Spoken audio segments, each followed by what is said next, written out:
Ou seja, enquanto você fica reclamando, Deus fica te ouvindo você reclamar.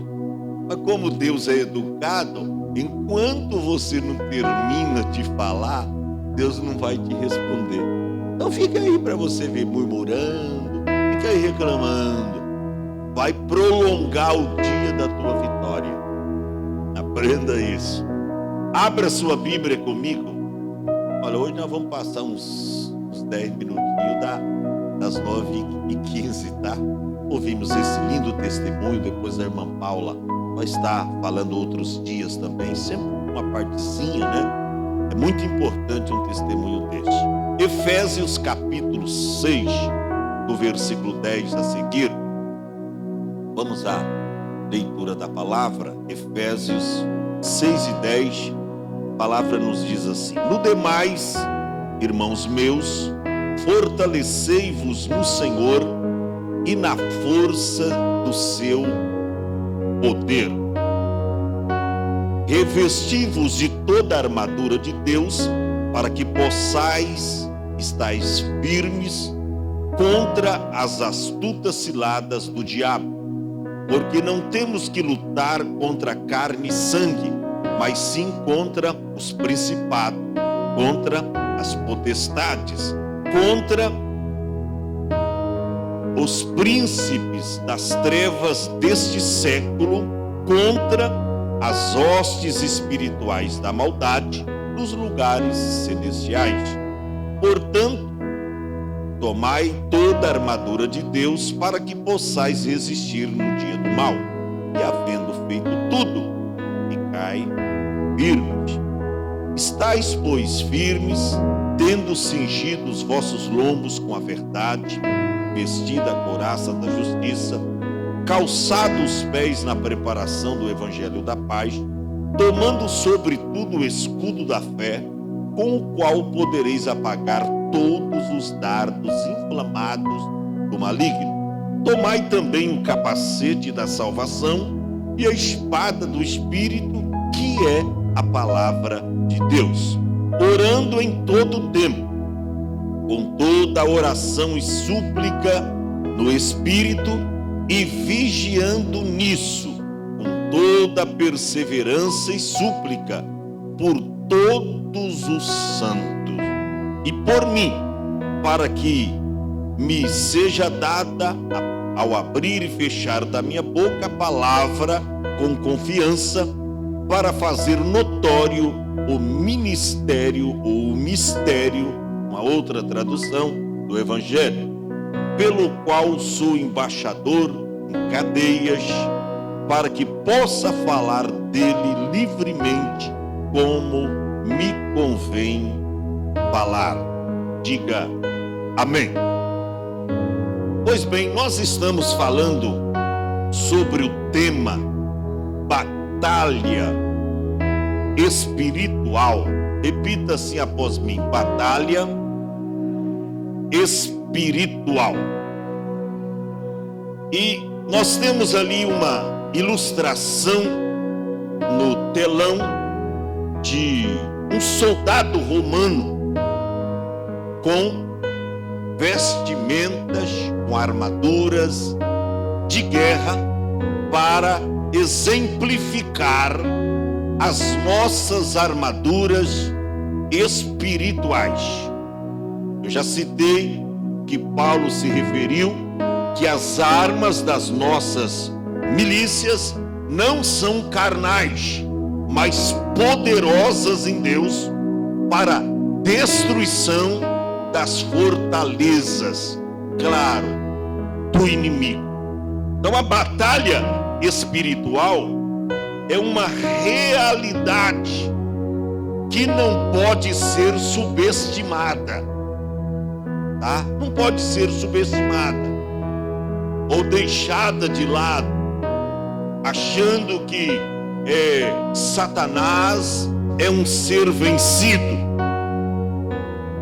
Eu disse aqui aos irmãos na semana passada que Satanás, ele não tem pressa de te derrubar, porque ele já colocou em sua mente algo. Ele diz: olha, eu tenho a vida toda desta pessoa. Enquanto ela viver, eu vou tentar derrubá-la. Então, se a pessoa vive, por exemplo, 60 anos, eles se projetam, diz, ó, eu tenho 60 anos, até tentar derrubar definitivamente a vida desta pessoa. E ao longo da sua vida, o diabo vai te oferecer muitas coisas para te afastar do propósito de Deus. Que isso, pastor, é verdade. Durante toda a sua vida, escute bem isso, Satanás, ele vai te oferecer muitas coisas. Para quê, pastor? Para te afastar do propósito de Deus para a sua vida. É por isso que a Bíblia diz lá em João capítulo 10, versículo 10, que o diabo ele vem com uma tríplice função. O diabo ele vem com uma tríplice missão. O diabo não vem senão a matar, ou na ordem cronológica ali da Bíblia, o diabo não vem, ou claro, ele está dizendo, o diabo vem primeiro para roubar, segundo para matar e em terceiro lugar destruir. Por isso que a gente precisa conhecer o nosso adversário, o inimigo. Jesus disse, olha, o diabo vem com essa tríplice finalidade. Ele vem para roubar, ele vem para matar. Mas você vê, mata, ainda quer destruir. A irmã contou no seu testemunho aí o lamaçal que Satanás, através de um vício chamado droga, e é uma droga mesmo, aonde Satanás jogou ela. Por quê? Porque ele vem com essa tríplice missão: roubar, matar e destruir.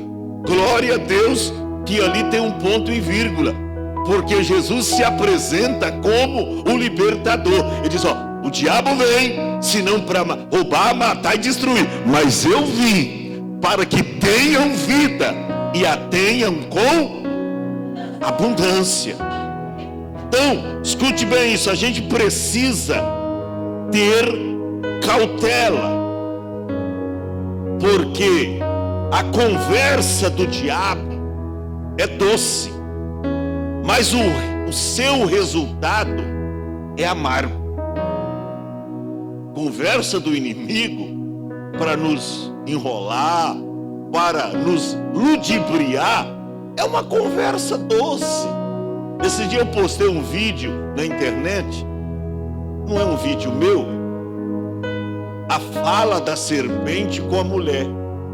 Você acha que a serpente não foi audaciosa, que ela não teve uma voz mansa, delicada para falar com Eva?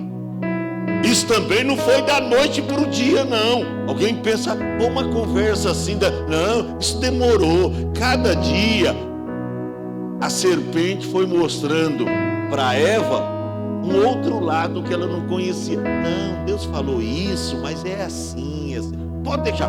Ó, hoje você está meio com pressa, Eva, mas amanhã eu vou te explicar direito. E foi se passando os dias.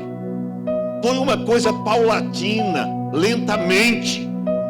E nisto a serpente foi ludibriando, foi enganando Eva, até que Eva disse, olha, é verdade, esse fruto é bom. Comeu e deu para o seu marido, deu para Adão, e ele comeu. E quando Deus foi ter com eles, qual foi a desculpa de Eva? Foi a serpente. Foi até Adão, ele diz, foi a mulher que tu me deste. Aí sobrou para quem?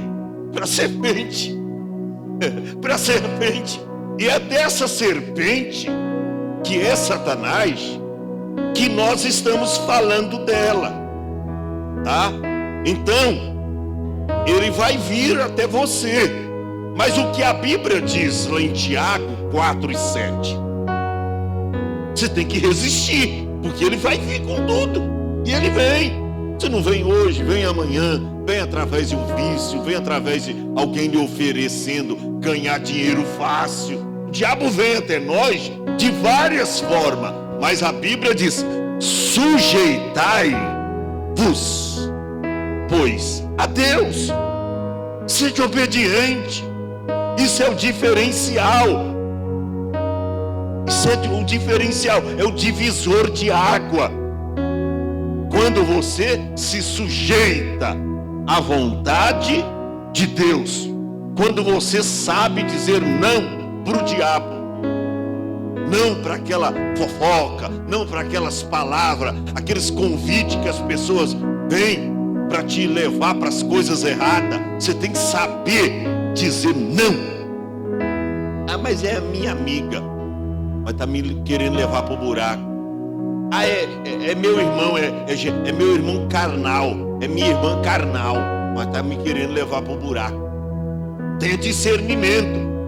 Sujeitai-vos, pois, a Deus, mas resisti ao diabo, e ele fugirá de vós. Não é você que tem que fugir dele, é ele que tem que fugir de você.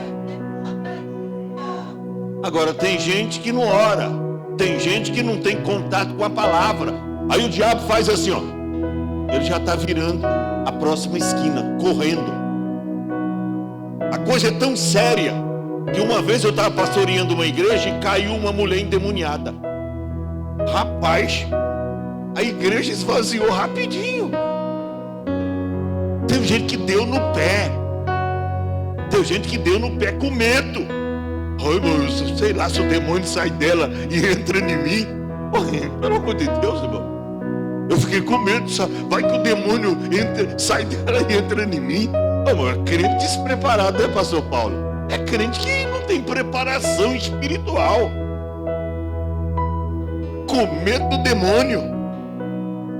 Ah, gente, pelo amor de Deus.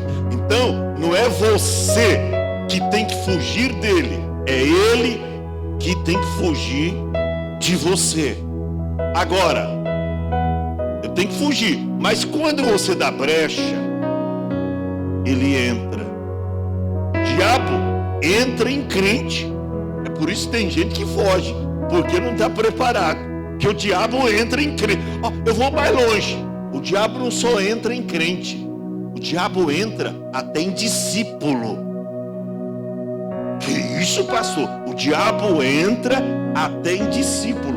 Lucas, recapitulando, Lucas capítulo 22, versículo 3. E entrou Satanás em quem? Judas. Judas era quem? Quem era Judas? Discípulo. Então o diabo não só entra em crente, não. Ele entra até em discípulo. Pode ser evangelista, pode ser presbítero, pode ser pastor, pode ser bispo, pode ser apóstolo. Ele entra. Ó. Entrou, porém, Satanás em Judas, que tinha por sobrenome Iscariotes. Aí eu mostrei a semana passada que se a gente der lugar, ele entra. Aí Paulo, lembrando desta astúcia do diabo, ele escreveu lá em Efésios 4:27. Ele diz assim: não deixe lugar ao diabo. Efésios 4:27. Por quê? Porque se a gente der lugar, o diabo entra. Nem deixe lugar ao diabo. Mas por quê? Um versículo tão pequeno. Porque se você der lugar, ele não quer saber se é pastor, se é evangelista, se é doutor, se é mestre em teologia, em doutorado. Não, ele entra. Ele entrou até em Pedro, rapaz. Que isso, pastor? Em Judas eu concordo. Mas em Pedro, no Pedrão, O Pedrão entrou no Pedrão. Mateus capítulo 16, verso de número 23. Lê o 22, coloca o 22 primeiro. Pedro tomando a palavra, né? Pegou Jesus à parte. Deixa eu só explicar isso aí, deixa um pouquinho. Jesus estava falando que convinha que ele subisse a Jerusalém, seria entregue nas mãos dos fariseus, dos anciãos, dos principais do sacerdote, e que ele ia sofrer bastante, ele seria condenado, morto na cruz, mas ele seria sepultado, ao terceiro dia ele ressuscitaria. Quando Jesus falou isso, o Pedrão disse: não, que é isso? Pegou Jesus à parte, e o Pedrão, em vez de Jesus repreender ele pôs o dedo no nariz de Jesus. Pedro começou a repreender Jesus, dizendo: tenha compaixão de ti, Senhor, isso não, de modo algum te acontecerá. Aí Jesus teve discernimento, que já não era mais Pedro, é que ele tinha dado lugar ao diabo, e o diabo entrou em Pedro. Bom, se entrou em Judas, entrou em Pedro, não entra em mim ou em qualquer um que der lugar. Olha o discernimento de Jesus, verso de número 23. Ele, porém, voltando-se, disse a Pedro: para trás de mim, Satanás. Você vê, ele disse isso para Pedro.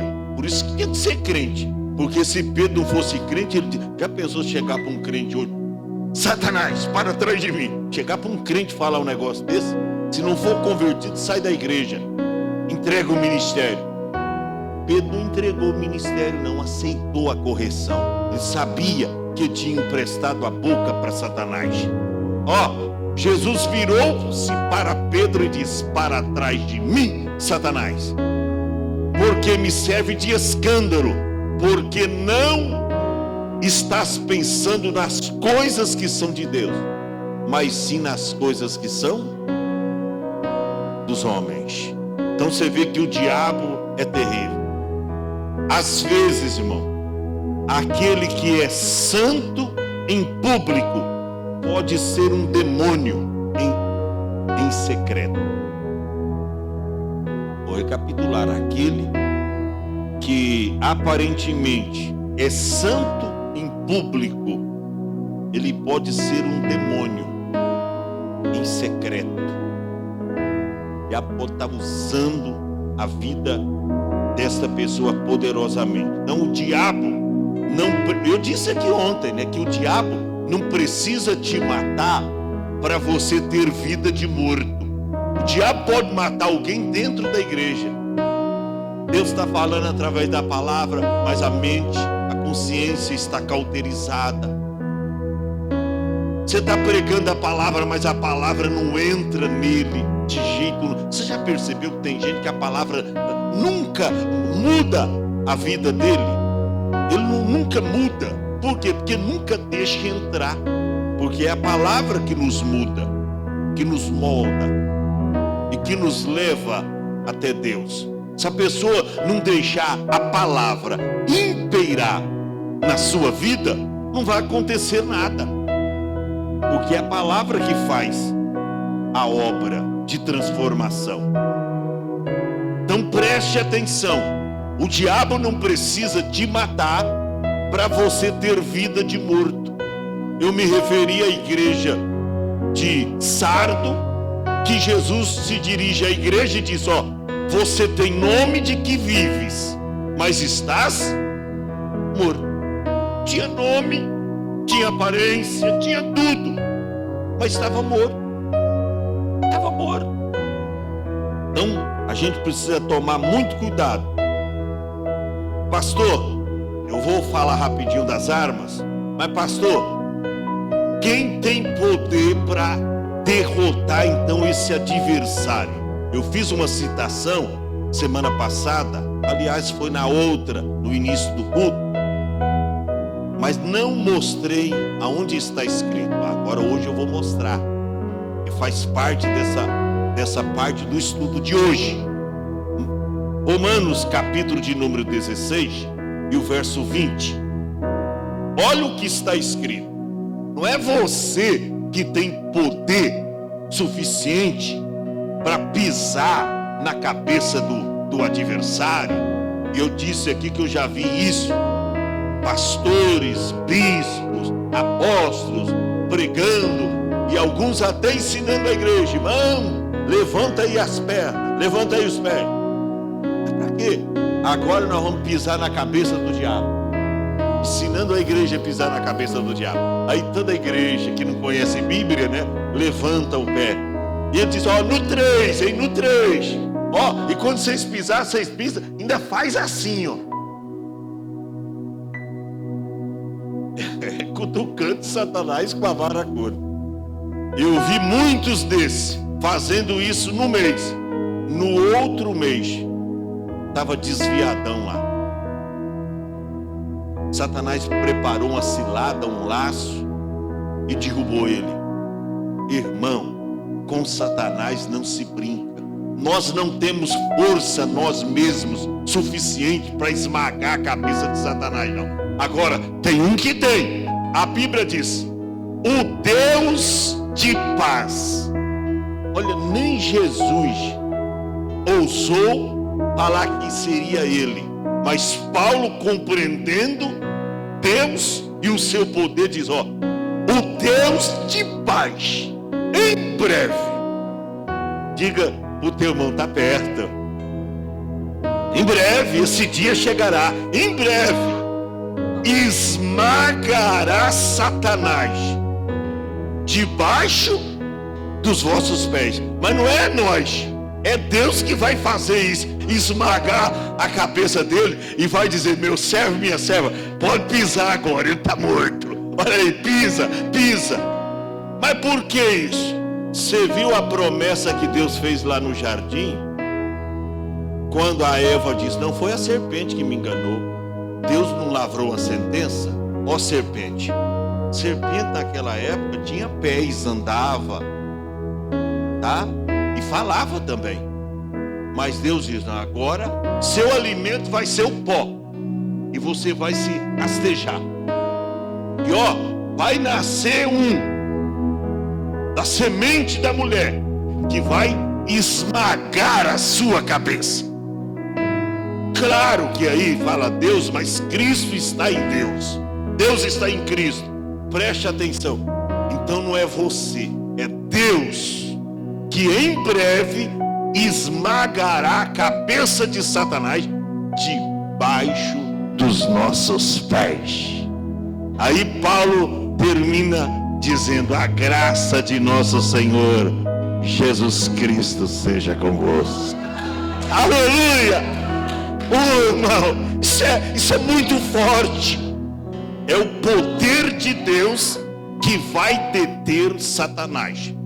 Agora, pastor, e como é que eu tenho que fazer então para me revestir de Deus contra Satanás? Abra lá Efésios, a leitura. Coloca ali primeiro para mim aquela imagem. Nós falamos da primeira, nós falamos aí da primeira armadura que o crente precisa ter e precisa se equipar, que é tendo os lombos cingidos com a verdade. Efésios 4 e o verso 14. Lombos cingidos com a verdade. Efésios 6 e 14. E é importante a gente saber, porque, irmão, eu estava me referindo agora a pessoas que ficam tanto tempo na igreja e não conseguem se libertar. Irmão, é impossível uma pessoa ter um encontro com Jesus e não acontecer nada. Eu tiro por mim, quando eu entreguei a minha vida para Jesus, eu não disse para vocês aqui, isso é vero. Naquela época não tinha esse negócio não. Era de 6 a 8 meses para se preparar para batizar. Eu cheguei para o meu pastor e disse: domingo é batismo? Eu estava com o cabelão aqui, ó, muito mais comprido do que muitas irmãs hoje da igreja. Sem crítica, viu? Eu não estou dizendo que cabelo comprido vai levar ninguém para o céu, não, tá? Mas, ó, meu cabelão era aqui. O pescoço era grosso de tantas cruzes. A calça para entrar na coisa, o negócio era, como dizer, era estreito mesmo. Vaidoso que só. Hoje eu me cuido. Naquela época eu era bem vaidoso. Hoje eu me cuido. Cuidar não é pecado. Tu ela tá rindo lá. Mas é verdade. Agora preste atenção, irmão. Aí eu cheguei pro pastor e disse: mas eu quero me batizar. Aí o pastor: não, mas você não pode, rapaz. Você não tá liberto. Olha aí os seus cabelos, tal e tal e tal. Tem que nascer de novo. Não, pastor, não aceitei Jesus. Eu quero me batizar. Eu insistindo com o pastor: não, meu filho. E ele com medo de dizer não, e eu sair da igreja e me desviar, aquela coisa toda. Não, eu quero me batizar. Isso foi num domingo. Na segunda-feira, fui ao barbeiro, cortei o cabelo, mudei a vestimenta, mudei tudo. Aí eu cheguei lá, sentei na igreja lá. Todo mundo olhava para mim, não me conhecia, porque o cabelo daquele tamanho mudou tudo. Aí ele quase me apresenta lá, tem gente nova na igreja hoje. Não, pastor, sou eu, mamadão. Eu quero me batizar. E o pastor fazia culto todos os dias. Eu não perdi um culto aquela semana. Bom, no domingo seguinte, quem era o primeiro da fila que estava se batizando? Mas nunca me desviei do caminho. Nunca alguém teve que chegar para mim. Hoje não foi visitar o fulano de tal.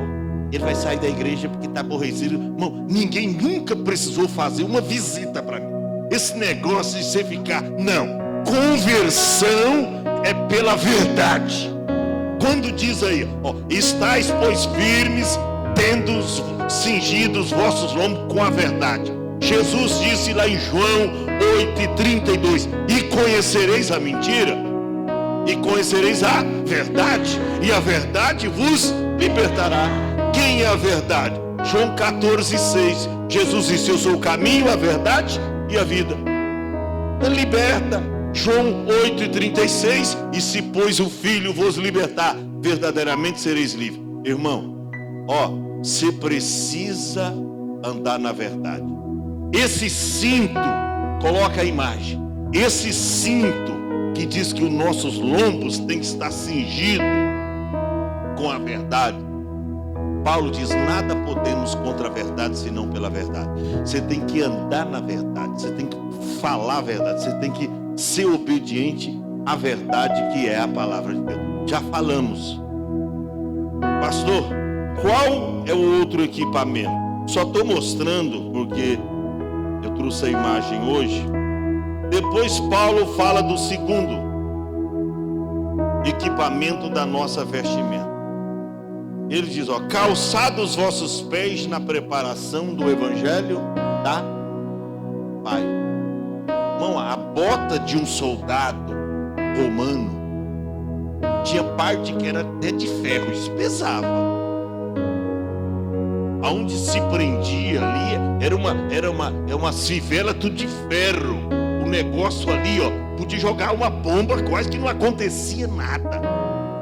Paulo, quando ensinou a igreja de Éfeso, Paulo, ele era cidadão romano, ele conhecia bem a vestimenta e as armaduras de um soldado romano. Então preste atenção, ele fala do cinto, né, cingindo os vossos lombos com a verdade, mas ele fala do calçamento. Ele diz: ó, calçados os vossos pés na preparação do evangelho da paz. Tem gente que quer vencer o diabo, mas não conhece a palavra. Eu citei aqui, Jesus venceu Satanás lá no deserto, citando, você não conhece? Ah, mas eu sei, eu deixo a Bíblia lá no Salmo 91 aberta, em casa. Isso aí vai me trazer proteção. Está aberta lá, o diabo não entra. Ele entra pela porta, pela janela, pelos telhados. Ele não tem medo de Bíblia aberta no Salmo 91. O diabo tem medo do Deus do Salmo 91. Quando você obedece à palavra. Então, primeira Primeiro equipamento, lombo cingido com a verdade. Segundo, calçar os pés na preparação do evangelho da paz. O terceiro, escudo da fé. Olha o tamanho do bicho. Olha o tamanho, o escudo está ali na mão esquerda do soldado. Olha o tamanho. Você viu que tem representação de duas flechas ali, que vieram até com fogo. E tinha algumas que eles colocavam na ponta da flecha venenos mortais. Eles primeiro deixava ela ali vários dias no veneno, que quando entrava, perfurava o lado, o corpo de uma pessoa, a pessoa morria mesmo, não tinha escapatória, era letal o veneno. Duas flechas que bateu ali, aquilo é grande, e aí ele usava como escudo. Por isso diz, escudo da fé. Eu falei aqui, irmão, eu estou assustado com a igreja da atualidade, porque o povo não tem fé. Esse dia eu postei, tem gente que não gosta de ouvir a verdade, mas eu postei. Para ir no cinema, não tem frio. Para ir no shopping center, não sente frio. Para ir no cinema, não sente frio. Para ir no churrasco de amigos, não sente frio. Mas para vir para a igreja, só Jesus na casa. Eu posto lá, tem muita gente que gosta. Eu estou postando isso, tem coisa lá de 500 curtidas. Já tem coisa lá que tem muita gente que gosta da verdade. Mas tem gente que fica meio assim, olha assim. Mas é verdade. Um friozinho, não vou no culto porque está com frio. Eu estou com medo, a fé está desaparecendo do meio do povo de Deus. A Ruth lembra disso. Nós andávamos 6, 7 quilômetros a pé, longe da igreja, com filhos nas costas, nem bicicleta a gente tinha, a gente ia adorar a Deus. Creio que a irmã lembra desse tempo, veterana, serva do Senhor, que morou em sítio, sabe da luta da igreja no passado. Hoje o camarada tem carro novo na garagem, tem gasolina no tanque. Não vou no culto não, tô cansado, tô com frio, irmão, escudo da fé. A fé está desaparecendo do meio do povo de Deus, e eu estou preocupado, porque, olha, nós nunca vivemos, irmão Walter, um tempo tão difícil para pastorear a igreja, como esse tempo da agora, irmã Lina. Tempo difícil, de muitas dificuldades. A fé está desaparecendo do meio do povo de Deus. Qual é o outro equipamento? Olha, diz que com a fé a gente pode apagar todos os dardos do maligno. Você vê, a flecha acesa bateu ali no escudo, mas ali se apaga. Ela vem com fogo até, mas bate ali, não machuca o soldado, não atinge o soldado. A fé, irmão, é um escudo. Aleluia. Interessante. Se desse para mim falar do campo da fé, João escreveu lá na frente: e esta é a vitória que vence o mundo, a nossa fé. A fé vence o mundo, a fé vence todas as coisas. A fé. Qual é o outro equipamento? Está escrito aqui, 17, verso 17. Tomai também o quê? Capacete da salvação. Para aí, coloca a imagem. Capacete da salvação. Irmão, aquilo ali para você atingir a cabeça de um soldado, só através dos segredos de Deus, como o gigante Golias foi atingido. Entre as fivelas, a juntura aqui da couraça com a parte do capacete, tinha um pequeno espaço ali, bateu no gigante, Só Deus sabe. Mas para atingir um soldado desse, aí a Bíblia diz: capacete da salvação. Você sabe que há uma lei aí para os motoqueiros? Você vê quantos acidentes acontecem aí, e às vezes acidentes graves, e às vezes a pessoa se salva. Às vezes quebra a perna, o joelho amassa. Nós temos um resultado desse aqui. Mas às vezes a parte da cabeça não acontece nada, fica daqui. Por quê? Capacete. E quando tem um acidente que a pessoa não está usando o capacete, irmão, e se bate, se choca contra um carro, vai ser para-choque do carro, vai morrer. Então você vê. Agora imagine um soldado aonde a espada comia para lá e para cá e tal. Se ele não tivesse com o capacete, teria o pescoço dissipado, teria degolado. Mas olha bem, a Bíblia diz capacete da salvação. Pastor, capacete da salvação. O que é o capacete da salvação? O que você entende como capacete da salvação? Capacete da salvação. A mente, o irmão diz, os pensamentos. Às vezes nós achamos que é a cabeça que controla o corpo, mas às vezes é o pescoço. Sabia? Às vezes o pescoço. O homem pode ser a cabeça da mulher, mas o pescoço controla a cabeça, rapaz. É coisa estranha, né, irmão? Mas parece que é verdade. Não é a cabeça que é coisa, entendeu? O pescoço, a mulher é o pescoço. E o pescoço comanda até a cabeça. É o pescoço essa parte. Mas preste atenção, irmão. A irmã falou algo sério. A cabeça. A gente pensa com a cabeça, porque nela está a mente do ser humano. É dali que a gente se projeta, tanto para coisas boas, coisas de Deus, como para as coisas ruins, através da cabeça, através da mente. Que nós temos miolos aqui, e não foi à toa, não foi por acaso que Deus os colocou, entendeu? Quando a Bíblia fala capacete da salvação, e em seguida, você vê que em seguida Paulo fala capacete da salvação e a espada do Espírito, porque eles trabalham conjuntamente.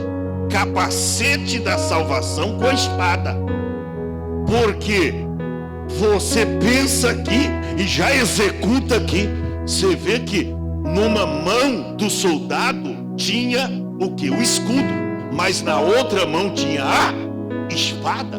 Você lembra no tempo de Neemias, quando ele regimentou o povo nas construções dos muros de Jerusalém? Ele diz: olha, a gente anda muito apartado uns dos outros, vamos se reunir mais, vamos estar unidos. E olha, contra as ciladas de Tobias, Sambalate e Gesem e os seus homens, a gente tem que estar preparado. E ele decretou uma ordem: nós vamos fazer o seguinte, nós vamos, com uma mão, nós vamos estar com a espada na mão, e a outra mão a gente vai fazer a obra, né?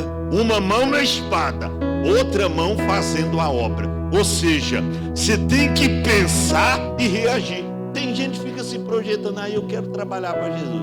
Ah não, mas hoje não dá, acho que amanhã eu vou falar com o pastor. Aí chega domingo: não, mas hoje o culto vai terminar um pouquinho mais tarde. Na segunda-feira eu falo com o pastor. Aí passa aquela segunda, aquela semana, e ele pensa, mas não executa. Olha o que Paulo diz. Ele fala do capacete da salvação. Por quê? Porque, olha, uma flecha, se o soldado não tiver com o capacete da salvação, poderia vir na testa dele e perfurar toda a cabeça. Por quê? Porque ele está sem o equipamento. Você não pode, irmão, é como um soldado dele. Você tem que estar tudo equipado. Porque se te faltar um elemento desse, uma ferramenta dessa, o inimigo vai te atingir. Você tem que estar usando o capacete. Mas o capacete conjuntamente com a espada do Espírito. Que é o quê? A execução da palavra de Deus. Você vê, capacete da salvação e a espada do Espírito, que é a palavra de Deus. Olha o que o escritor aos Hebreus diz no capítulo 4, verso 12, a respeito da espada.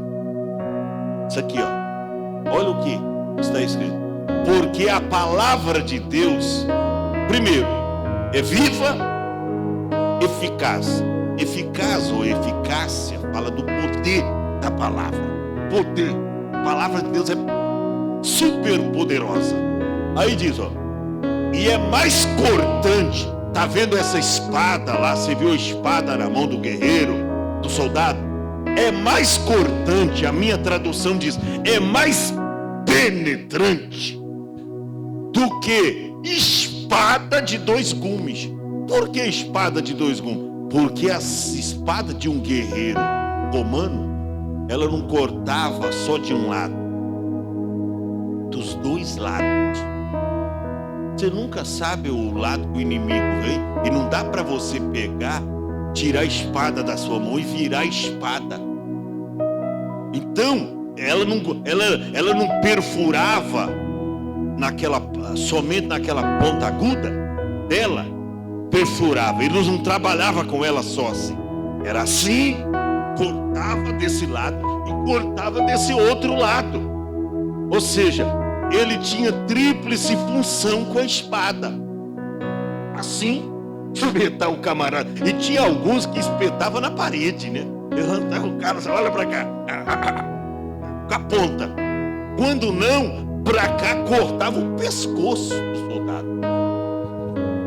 É o lado esquerdo. Assim está escrito lá. Ela é mais cortante de qualquer espada de dois gumes. Aí mostra que ela de dois gumes corta de um lado e de outro. Aí diz que ela penetra até a divisão da alma e do espírito. Irmão, quem vai saber onde fica essa divisão da alma e do espírito? Eu numa sala aprendendo teologia uma vez, eu falei, eu queria que vocês me explicassem onde fica essa divisão da alma e do espírito. Eu quase coloquei o professor para sentar e disse, pastor, não, a gente não sabe. Isso aí é mistério. Onde fica? Agora, a gente não sabe, mas a palavra sabe. Porque ela penetra até a divisão da alma e do espírito. Juntas e medulas. E é apta para discernir os pensamentos e as intenções dos corações. Por exemplo, eu não sei o que você está pensando agora, a não ser que Deus me revele. Mas eu não sei, mas a palavra sabe. Aleluia. A palavra sabe o que você está pensando. E muitas vezes tem gente que até não entende, pastor Paulo, porque ele ora em casa dizendo, Senhor, estou indo para a igreja, fala comigo nessa noite, usa o seu vaso. Aí Deus usa, fala com ele. Rapaz, como tem mexeriqueiro aqui, fofoqueiro nessa igreja. Contaram tudinho a minha vida para o pastor. Pastor pregou para mim, rapaz. E até quando ele levantava a cabeça, dava uma olhada, eu sabia, rapaz, aqui tem fofoqueiro. Meu irmão, para com isso. Tu não orou para Deus usar o profeta, o pastor, o vaso, a missionária, o pastor Dário, o presbítero, para falar com você? Deus usou ele, agora você não quer admitir. Irmão, é a palavra de Deus. Ela penetra até a divisão da alma, juntas e medulas, e é apta para discernir até os segredos que há no teu coração. Eu muitas vezes, esses dias, um pregador começou a pregar aqui algum tempo atrás, eu acho que uns 5, 6 meses atrás. Ele começou assim, meio cavrinho, escolheu o pregador errado. Estava estava no começo da mensagem. Eu acho que foi um dos melhores pregadores que eu já trouxe aqui nessa igreja.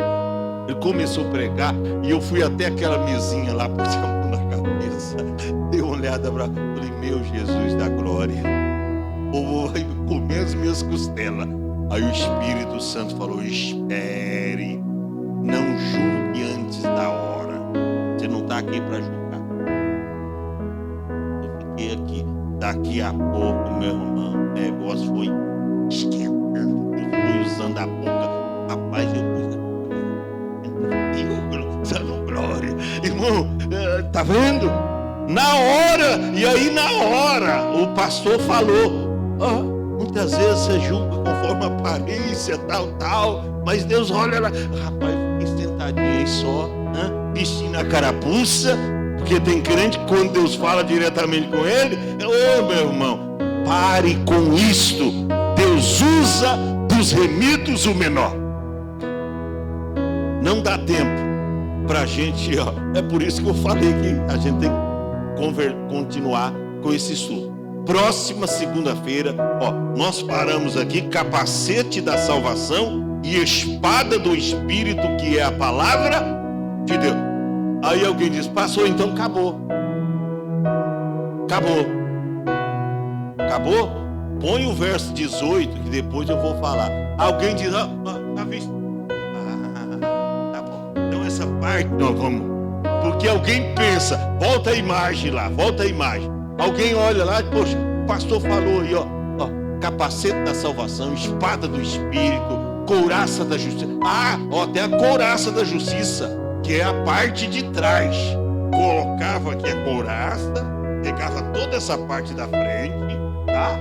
A gente passou desapercebido aí. E pegava a parte de trás. Você nunca sabe se o inimigo vem pela frente ou se o inimigo vem por trás. Então tinha, a couraça da justiça. Então, a gente vai dar uma pincelada nisso. Próxima segunda-feira, em nome de Jesus. Quantos vão sair daqui dando glória, irmão? Venham todos para frente em nome de Jesus.